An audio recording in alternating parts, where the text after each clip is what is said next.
Hello everyone, welcome to exammeter.com। देखिए, इस video में हम फ्री मेंटोरशिप प्रोग्राम्स के बारे में थोड़ा डिस्कस करेंगे कि आपको अगर प्रीलिम्स 2025 को टारगेट करना है तो आप कौन से स्ट्रैटेजी फॉलो कर सकते हैं जिसमें आपका मल्टीपल रिवीजन हो जाए और एक तरीके से आप समझ लीजिए कि श्योरली आपका जो प्रीलिम्स है वो क्रैक हो जाए। देखिए, मैं जानता हूँ बहुत सारे एस्पिरेंट, जो 98% जो एस्पिरेंट है ना, वो आपका प्रीलिम्स स्टेज में ही निकल जाते हैं। तो प्रीलिम्स जो है ना, आपका की पार्ट बन गया। अब उसको बहुत लोग ये भी कहते हैं कि देखिए लक बेस्ड है। ऑलमोस्ट मैं मानता हूँ कि ठीक है, आपके 25 से 30% क्वेश्चन ऐसे आते हैं जिसमें आपको थोड़ा सा गेस वर्क करना पड़ता है, लेकिन उस गेस वर्क को भी कैसे इंप्रूव करना है वो आज हम इस वीडियो में देखेंगे। और अपने वीकली टारगेट और डेली टारगेट को आपको कैसे कैसे उसका एनालिसिस करना है ये भी हम इस वीडियो में समझेंगे। ठीक है, आगे चलते हैं। ठीक है, वीडियो स्टार्ट करने से पहले मैं आपको बता देता हूँ कि हमने एक श्योर प्रीलिम्स बैच स्टार्ट करेंगे जो कि बिल्कुल एब्सोल्युटली फ्री है। इस बैच में क्या है, मैं आपको डेली के कुछ टारगेट्स दिया करूंगा। डेली टारगेट्स मिलेंगे आपको। जैसे मान लीजिए, मैंने अगर आपको लक्ष्मीकांत पढ़नी है तो लक्ष्मीकांत के मैं आपको 3 से 4 टॉपिक बताऊंगा जो आपको कवर करने हैं, और उसी के मैं आपको क्वेश्चंस भी बताऊंगा कि आपको क्वेश्चंस कहाँ से कवर करने हैं। ठीक है, इस वीडियो में अभी मैं डिस्कस करूंगा आगे, जब जैसे जैसे हम आगे बढ़ेंगे। आपको क्या करना है उसके लिए, इस नंबर पे आपको व्हाट्सएप करना है इन डिटेल्स के साथ। आप अपना नेम सेंड करेंगे, अटेम्प्ट्स सेंड करेंगे, आपने अब तक कितने दे चुके हैं प्रीलिम्स, आप तक आपका एक भी बार क्रैक हुआ है येस और नो, आप एक बार भी बताएंगे अगर आपने दिया है मेंस का भी। और आपने कोचिंग कहाँ से करी है अगर आपने करी है तो। ठीक है, अब देखिए, कोचिंग मैं इसलिए कह रहा हूँ मैंडेटरी है क्योंकि उससे ना थोड़ा सा हमको ये पता चल जाता है कि अगर हमको कोई टॉपिक देने हैं तो आपका एक अलग ग्रुप बनाऊंगा मैं, जिससे हमें ये पता चल सके कि भाई अगर आप यहाँ से पर्टिकुलर कोचिंग करके आए तो आपको कितना। अब जैसे मान लीजिए, मैं अगर फंडामेंटल राइट पढ़ने को किसी को दे रहा हूँ, जो पहली बार पढ़ रहा है हो सकता है उसको 2 दिन का टाइम चाहिए हो, लेकिन जो ऑलरेडी कोचिंग कर चुका है, जो पढ़ चुका है, वो एक दिन में फंडामेंटल राइट भी पढ़ लेगा, वो डीपीएसपी भी पढ़ लेगा। ठीक है, वो फंडामेंटल ड्यूटीज भी पढ़ लेगा। तो इसलिए मैं आपको कह रहा हूं कि आपने जितने भी कहीं से कोचिंग करी तो वो आप मुझे बताएंगे, और आपने जितने भी अटेम्प्ट में मेंस दिया है वो मुझे बताएंगे। आगे चलते हैं। ये है आपका टाइम टेबल।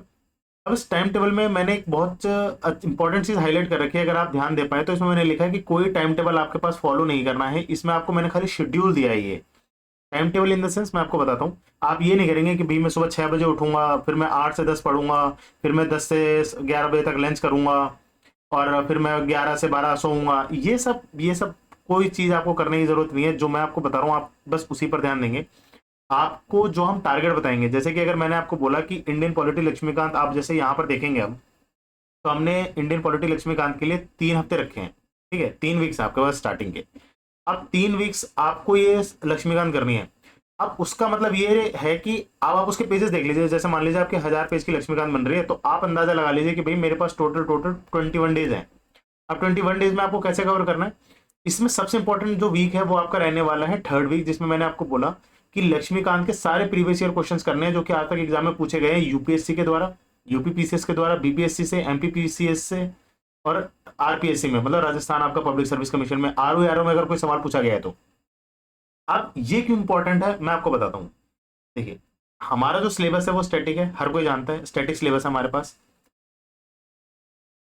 स्टैटिक सिलेबस है हमारे पास। स्टैटिक सिलेबस होने का मतलब है कि जैसे मान लीजिए मैं फंडामेंटल राइट पढ़ रहा हूं, या मैं प्रीएमबल पढ़ रहा हूं, या फिर आप मॉडर्न हिस्ट्री में एडवेंट ऑफ यूरोपियंस पढ़ रहे हैं, एडवेंट ऑफ यूरोपियंस पढ़ रहे हैं। अब एडवेंट ऑफ यूरोपियंस में अगर आप पूरे 3 या 4 पेज या 5 पेज का अगर आपका ये बैठता है टॉपिक, आप उस सॉरी 5 पेजेस में से बैठता है, तो 5 पेजेस में से आप कितने क्वेश्चंस निकाल लोगे? मैक्सिमम 30 या 32 क्वेश्चंस। अब ये जो 32 क्वेश्चन है ना, पिछले 30 से 40 सालों में ऑलरेडी डिफरेंट आयोग द्वारा, डिफरेंट ऑर्गेनाइजेशन द्वारा ऑलरेडी सवालों को फॉर्मेट में पूछे जा चुके हैं। अब उससे आपको बेनिफिट क्या होगा, आपने मान लीजिए एक बार आपने इन सब चीजों को पढ़ लिया, आपने मान लीजिए एडवेंट ऑफ यूरोपियंस आप कर रहे थे, एडवेंट ऑफ यूरोपियंस आपने पढ़ लिया पूरा, लेकिन आपने उसको क्वेश्चंस नहीं लगाए। अब क्वेश्चंस ना लगाने से क्या हुआ, अब आपको एग्जैक्टली जो कंटेंट आपको याद रखना था ना वो तो आपने याद नहीं रखा। आपने क्या करी भाई, कोचिंग की टेस्ट सीरीज जाके ज्वाइन कर ली। कोचिंग के टेस्ट सीरीज वाले ने तो एक लाइन पढ़ी उसी में से क्वेश्चन बना दिया, एक लाइन पढ़ी दूसरी लाइन पढ़ी उसमें से क्वेश्चन बना दिया। वो नहीं करना है आपको। आपका जो माइंडसेट है ना, देखिए अगर आपको मान लीजिए किसी एक्स पर्सन से लड़ना है तो भैया आप क्या करोगे, आप उस एक्स पर्सन की वीडियो देखोगे ना, आप उसकी फाइटिंग स्किल देखोगे कि वो अपना हाथ पैर कैसे चलाता है, वो कौन सी स्ट्रैटेजी यूज करता है।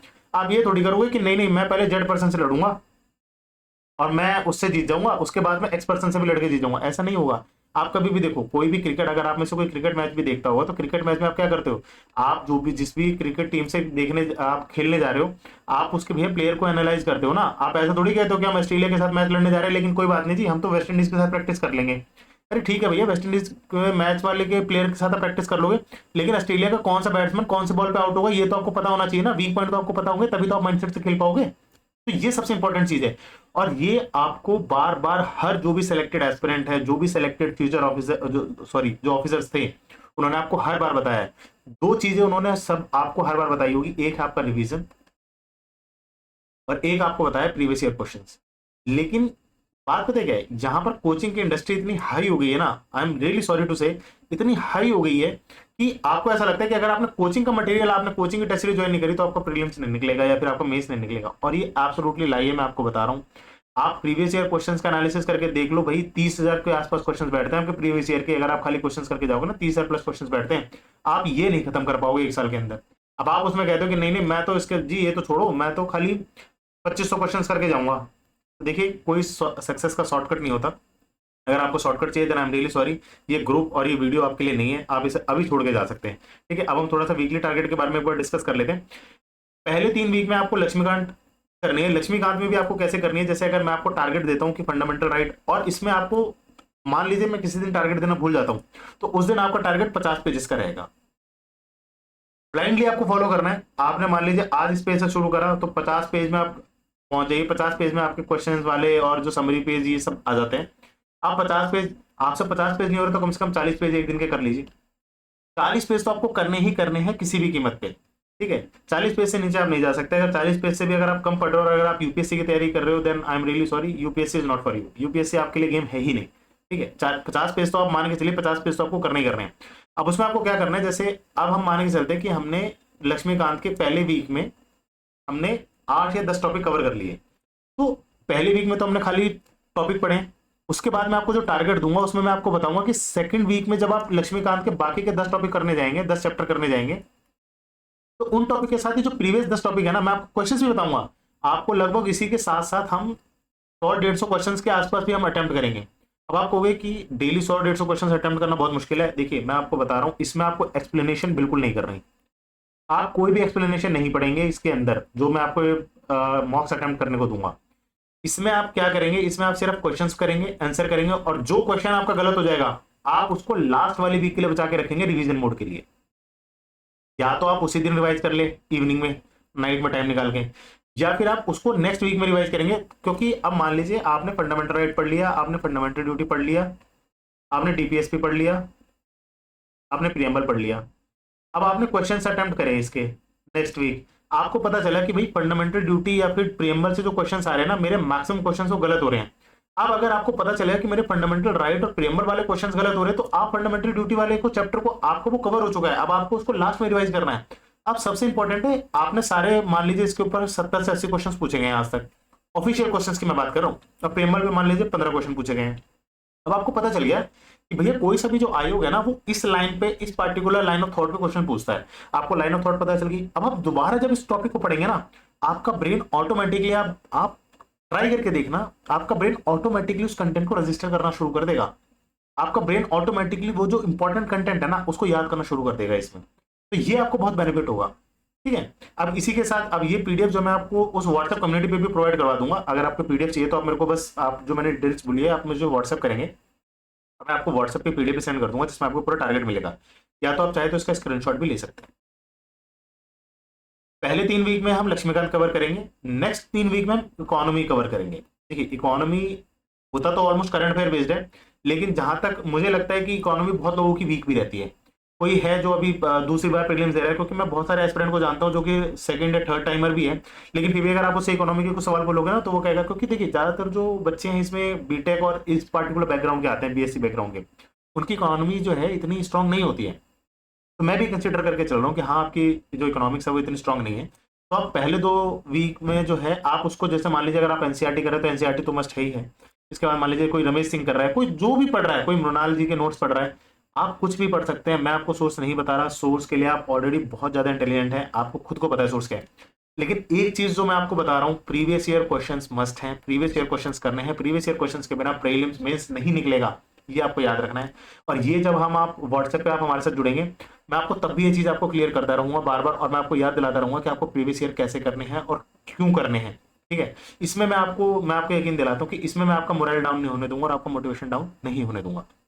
अब इसमें देखिए, इसमें हमने क्या करा, इसमें हमने 2 वीक में तो इकोनॉमिक्स पढ़ी है और 2 वीक में हमने इसके खाली क्वेश्चंस लगाए हैं। अब इसके 2 वीक्स मैंने क्वेश्चंस क्यों लिए, अब आप समझिए। इसके लगभग लगभग जो क्वेश्चंस है ना, हमारे पास 4000 क्वेश्चंस है टोटल आज तक ऑफिशियली जो पूछे गए हैं। अब 4000 क्वेश्चंस करने के लिए आपको 14 दिन का तो टाइम चाहिए। 14 दिन का टाइम क्यों कह रहा हूँ, मान लीजिए अगर आप एक दिन में कितने भी क्वेश्चंस कर लेंगे, अगर आप एक दिन में 300 से 400 क्वेश्चंस का भी अगर एवरेज पकड़ के चलेंगे ना, अब ये मैं 300 से 400 क्वेश्चंस कैसे कह रहा हूँ, अगर आप लास्ट के 2 वीक में कवर करेंगे, लेकिन मान लीजिए आप लास्ट के 3 वीक में ही स्टार्ट करना कवर कर देते हैं, तो 200 क्वेश्चंस भी आप आराम से कवर कर सकते हैं। और 200 क्वेश्चंस में मैंने आपको क्या बताया, आपको किन्हीं भी क्वेश्चंस पे 4 से 5 सेकंड से ज्यादा टाइम नहीं देना, क्योंकि आपको कुछ नहीं करना। आपने क्या करा, क्वेश्चन पढ़ा, आपने उसका आंसर टिक करा, आपको एनालिसिस, क्योंकि टॉपिक वाइज कर रहे हैं, आपको पता चल गया कि भैया ये टॉपिक था, इस टॉपिक से मेरे क्वेश्चन या तो सही होगा या तो गलत होगा, और अगर गलत होगा तो हम लास्ट वाले वीक में इसको रिवाइज करेंगे। सिंपल सा मॉड्यूल है, इसमें आपको कुछ ज्यादा दिमाग लगाना नहीं है। आपको ये नहीं करना कि आपने पहले क्वेश्चन पढ़ लिया, फिर आंसर पढ़ लिया, फिर उसका एनालिसिस करने बैठ गए, फिर उसके एक्सप्लेनेशन पढ़ने बैठ गए। अब पता चला जी पहले तो हमने 2 वीक और 3 वीक जो है पहले इकोनॉमिक्स रटी, अब उसके बाद बैठ के हम एक्सप्लेनेशन रट रहे हैं। भैया अगर आप एक्सप्लेनेशन पढ़ लोगे और उस एक्सप्लेनेशन से क्वेश्चन नहीं आया तो क्या करोगे। आपको अगर मान लो आपने मनी का कोई टॉपिक पढ़ लिया, ठीक है, आपने जितने भी मनी सेक्टर के ऊपर सारे क्वेश्चंस, आपने प्राइमरी सेक्टर और सेकेंडरी सेक्टर के ऊपर भी मान लो सारे अपने टॉपिक पढ़ लिए, आपने एक्सप्लेनेशन पढ़ लिया, एक्सप्लेनेशन में उसने 2-3 पॉइंट मिस कर दिए। भाई अगर आपने वो टॉपिक पढ़ लिया तो आपको क्वेश्चन गलत नहीं होना चाहिए ना। अगर स्टैटिक है तो, करंट अफेयर्स है तो चलो मैं मान लेता हूँ कि वो लग बेस्ड है, पर जब वो स्टैटिक से आ रहा है तब आप कैसे उसे गलत करके आ सकते हैं। ठीक है, तो इसीलिए हमने इसमें 4 वीक रखे हैं। इसके बाद जो नेक्स्ट आपका टारगेट आएगा वो आएगा मॉडर्न हिस्ट्री का।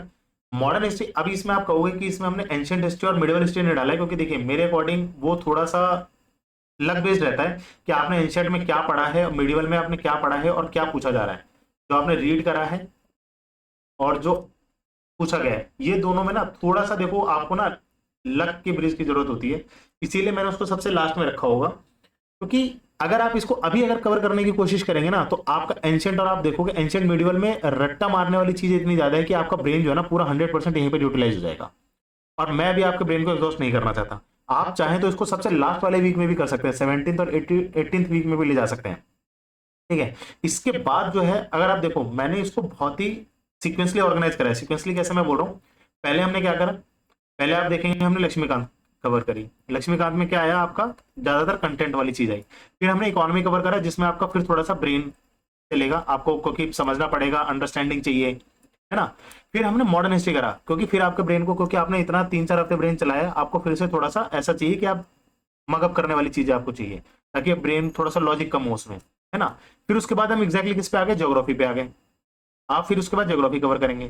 ज्योग्राफी में क्या है, फिर से ज्योग्राफी में समझने वाली चीजें ज्यादा हैं, वर्ल्ड ज्योग्राफी है, फिजिकल ज्योग्राफी है, ह्यूमन ज्योग्राफी है, आपको फिर से सारी चीजें कवर करनी पड़ेगी, फिर से आपको सारा दिमाग चलाना पड़ेगा। तो फिर से आपका मतलब आपको कॉन्टिन्यूसली रेस्ट और मोशन में हमने दोनों का ध्यान रखा है इसके अंदर। अब इसके बाद जो है, अब यहाँ पर आपको थोड़ा सा मैं लेवरेज दे सकता हूँ कि अगर आप चाहे तो इसको इंटरचेंज कर सकते हैं। आप एंशियंट मिडिवल को और आर्ट एंड कल्चर को चाहे तो आप बिल्कुल लास्ट में ले जा सकते हैं। इसके बाद आपका एनवायरनमेंट का और साइंस एंड टेक्नोलॉजी का पार्ट आ जाता है।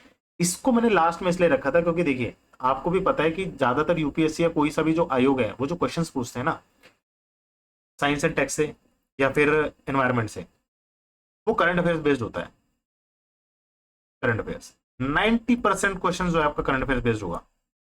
तो अगर आप स्टैटिक मान लीजिए पहले वीक में मैं आपको कवर करवा देता, आपने आज ही पढ़ लिया, जुलाई में ही पढ़ लिया या अगस्त में ही पढ़ लिया, आपको लास्ट में आके फिर से सारे करंट अफेयर्स के लिए रिवाइज करना है।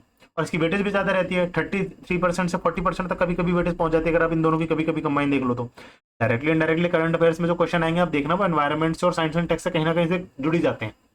ठीक है, तो आपको क्योंकि लास्ट में भी इसको कवर करना है, तो इसलिए क्यों ना इसको लास्ट में ही कवर करके चले, ताकि जब आप अपना पूरा बैकग्राउंड कवर करके आ रहे होंगे और जब आप करंट अफेयर्स पढ़ रहे होंगे ना, तो आपको ये चीजें जो है उस टाइम पे आप मैगजीन भी पढ़ रहे होंगे, तो आपकी मोस्टली जो एनवायरनमेंट की जो 3 से 4 महीने की जो न्यूज है वो ऑलरेडी कवर हो चुकी होगी। उसके बाद आप अपना स्टैटिक कवर कर रहे होंगे।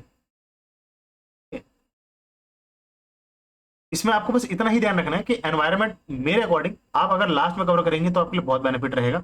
अगर आप में से कोई चाहे तो आप उसको आर्ट एंड कल्चर से पहले भी कवर कर सकते हैं। ठीक है, यही चीज मैंने आपको बताई क्योंकि इसमें देखिए करंट अफेयर बेस्ड होता है, मैक्सिमम वेटेज होती है इसकी, जो मैंने आपको पहले एक्सप्लेन कर दिया।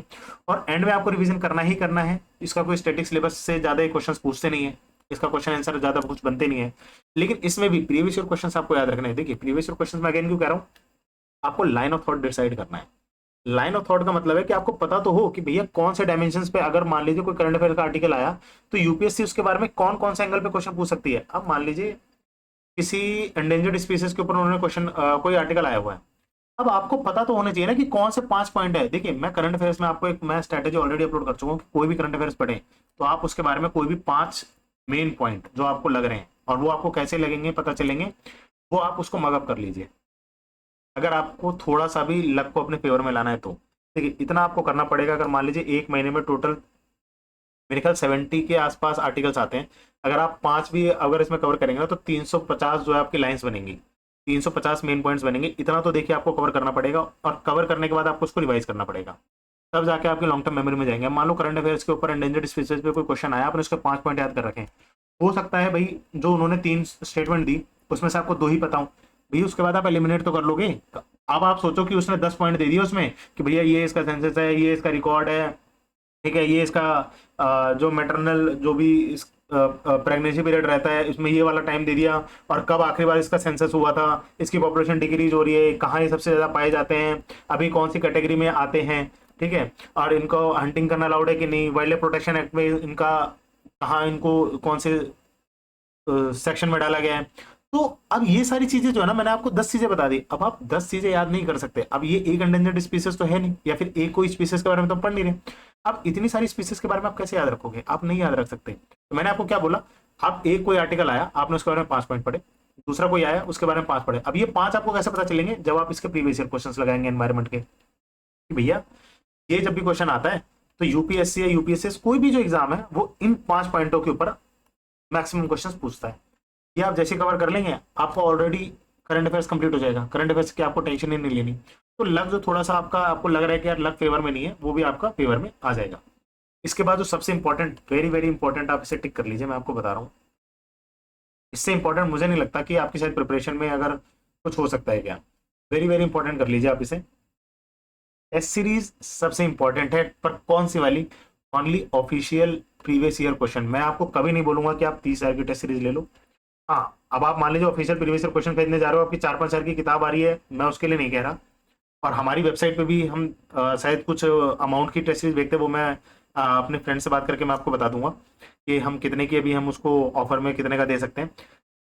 आपको प्रीवियस ईयर क्वेश्चंस के ऊपर इतनी कमांड कर लेनी है ना कि अगर प्रीवियस ईयर क्वेश्चंस में, मैं आपको बता रहा हूं, अगर यूपीएससी 100 सवाल पूछ रहे हैं ना आपके एक अटेम्प्ट में, तो आप देखोगे ना तो 30 क्वेश्चन तो आपके डायरेक्ट होंगे जो प्रीवियस ईयर क्वेश्चन से उठ कर आएंगे। और मैं आपको इसका एनालिसिस करके भी दिखा सकता हूँ।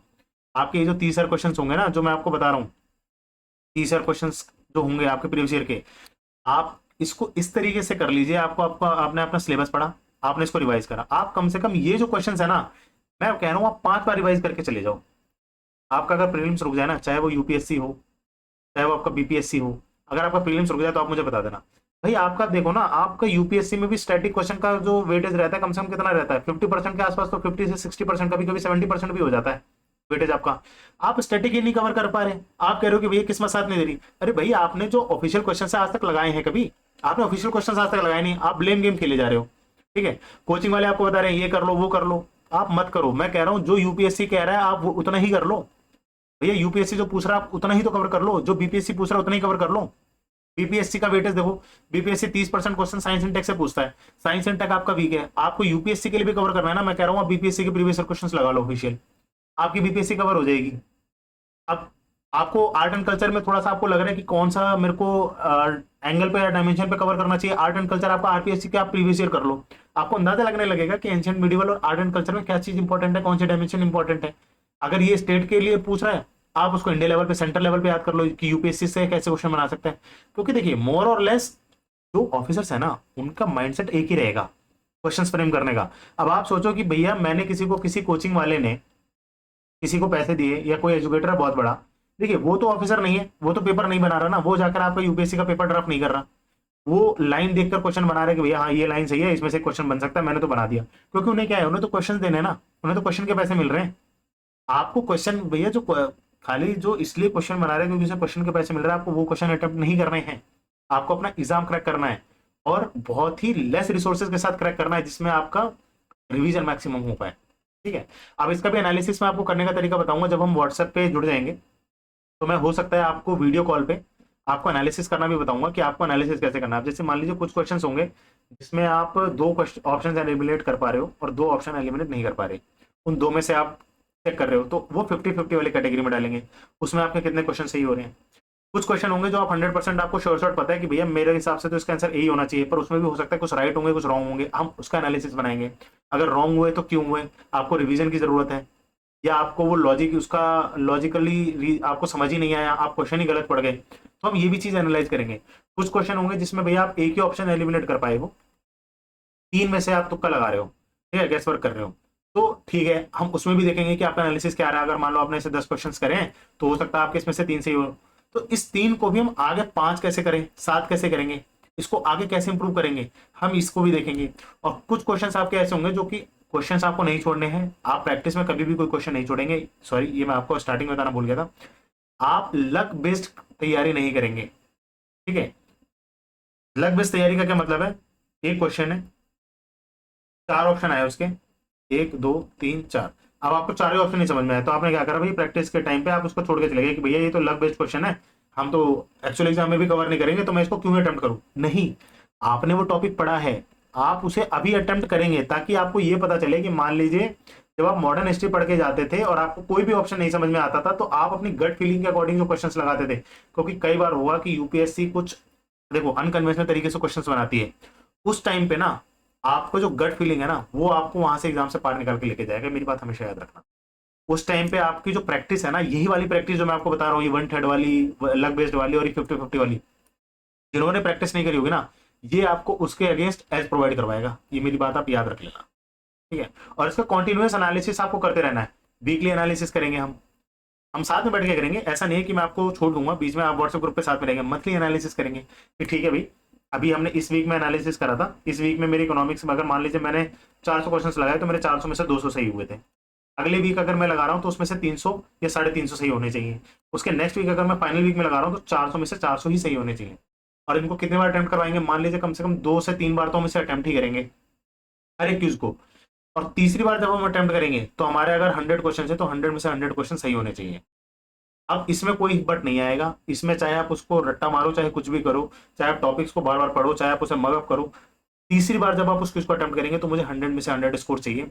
अब देखिए, ये जो मैंने आपको सीक्वेंस बताया ना, अब ये आपको सुनने में बहुत इम्पॉसिबल सा लग रहा होगा कि नहीं नहीं यार ये कौन करेगा। मैं आपको बता रहा हूँ, अभी अगर 1000 बच्चे भी इस वीडियो को देखेंगे ना, तो सिर्फ 2 या 3% होंगे मैक्सिमम जो इसको फॉलो करने के लिए तैयार होंगे, और वही 2-3% होंगे जो प्रीलिम्स निकालेंगे। मैं आपको ये भी बता दूं, ऐसा कभी नहीं होगा कि ठीक है भाई मैं बिना मेहनत के कर लेता हूँ और बिना मेहनत के मेरे प्रीलिम्स निकल जाएगी, नहीं, ऐसा पॉसिबल ही नहीं है। आपको इतनी मेहनत देनी ही पड़ेगी। बुक्स और रिसोर्सेज का अगर आपको कुछ नहीं पता तो मैं ये आपको गाइड कर दूंगा व्हाट्सएप पे। अदरवाइज अगर आपने ऑलरेडी कोई किताब पढ़ ली है तो आपको सोर्सेज चेंज करने की जरूरत नहीं है, आप उसी का मल्टीपल रिवीजन करेंगे। You don't have to change any resource, जो आप पढ़ रहे हैं बस उसी को पढ़ते रहिए, मल्टीपल रिवीजन करते रहिए। बाकी जो इसमें प्रीवियस क्वेश्चंस का है वो मैं एडिशन आपको बता दूंगा कि आपको कैसे एडिशन करना है, कैसे एनालिसिस करना है। और इसको एनालिसिस करने के बाद ना मैं आपको ये भी बताऊंगा, जैसे मान लीजिए यूपीएससी 2024 का क्वेश्चन हुआ, पेपर है, मैं आपको क्या करवाऊंगा, मैं आपको 2023 तक के पेपर दूंगा। 2023 तक के पेपर हम जितने भी आज तक यूपीएससी पीसीएस में, यूपी पीसीएस में, आरपीएससी में पूछे गए हैं, आप उन सब पेपर को अटेम्प्ट करेंगे। और उसके बाद आप देखेंगे कि 2024 के जो इकोनॉमिक्स के क्वेश्चन है आप उसे कर पा रहे कि नहीं कर पा रहे, ठीक है। मॉडर्न हिस्ट्री के जो क्वेश्चन आए हैं वो आप उसको कर पा रहे हैं नहीं कर पा रहे। आपके एंशियंट के क्वेश्चन हैं, अगर आप उसको अटेम्प्ट कर पा रहे कि नहीं कर पा रहे, ये मैं नहीं बताऊंगा आपको, आप मुझे खुद एनालाइज करके बताना। देखिए, आपने मान लीजिए आपका प्रीलिम्स नहीं हुआ, आप 3 से 4 हफ्ते तो मुझे देकर देख लो, 3 से 4 हफ्ते में आपकी एक बार पॉलिटी हम कवर करवा लेते हैं। पॉलिटी कवर करवाने के बाद आप यूपीएससी 2024 का खुद पेपर अटेम्प्ट कर लेना, या फिर बीपीएससी होने वाला है आपका सितंबर में, बीपीएससी का जो पेपर आएगा ना उससे पहले हम ऑलरेडी, क्योंकि हमारा देखिए ना, आपका मंथली टारगेट देखो हमारे पास कितना है, हमारे पास मंथली टारगेट ज्यादा है ही नहीं। आपका पूरे मैंने 4.5 महीने में तो हमारा पूरा वीक सारा सिलेबस ही खत्म हो गया। 18 हफ्ते, 18 हफ्ते कुछ बहुत बड़ी बात नहीं है, आपका मैक्सिमम 4.5 महीने, 4.5 महीने आपके पास 3 महीने के अंदर अंदर आपका मैक्सिमम हम ऑलमोस्ट 75% सिलेबस कवर करवा देंगे। आप चाहो तो बीपीएससी में आप अटेम्प्ट करके देख लेना कि जो स्टैटिक जो क्वेश्चन उसमें से आ रहे हैं ना, आप उसे अटेम्प्ट कर पा रहे हैं या नहीं कर पा रहे। लेकिन प्रीवियस ईयर क्वेश्चन जो मैंने बोला, जिस तरीके से मैं बताऊंगा आपको उसी तरीके से अटेम्प्ट करना है। और अगर आप उसे अटेम्प्ट कर रहे हैं और आप मुझे उसका एनालिसिस भेजेंगे कि सर आप ये देख लो, आपने मुझे बताया था कि मुझे इस तरीके से अटेम्प्ट करना है, तीसरे अटेम्प्ट में मेरे 100 में से 100 नंबर आए थे और मैंने बीपीएससी का पेपर अटेम्प्ट करा और मेरे ये इतने क्वेश्चन गलत हो गए, तब मैं आप ब्लेम लेने के लिए तैयार हूँ। ठीक है, तो आज के डिस्कशन में इतना ही है। Thank you very much.